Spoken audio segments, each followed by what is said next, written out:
Well, we have this weird situation where PricewaterhouseCoopers took a $5.5 million stake in a private college called Top Education Group at the same time that it was consulting for the federal regulator which oversees Top Education Group and many other colleges.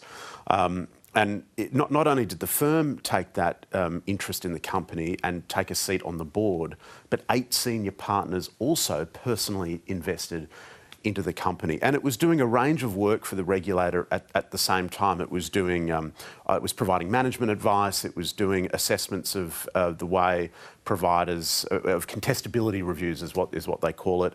It even seconded staff inside the regulator. Now the regulator says that PricewaterhouseCoopers had no role in any of its regulatory decisions, but decisions by this agency have had significant impacts on Top Education Group and others. So there are questions about a potential conflict of interest there.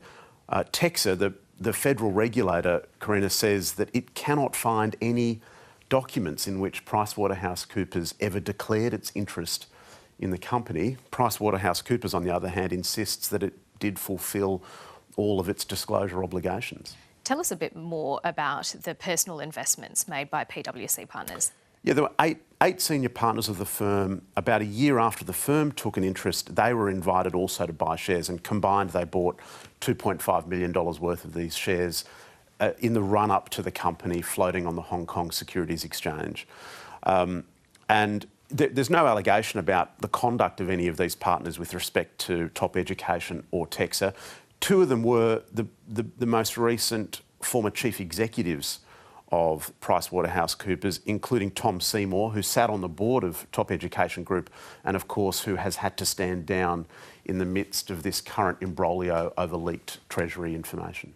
Yeah, of course, there is an investigation already underway into PricewaterhouseCoopers and multinational tax avoidance and the information that it was leaked as a result. Where does this investigation go next in terms of what you've uncovered?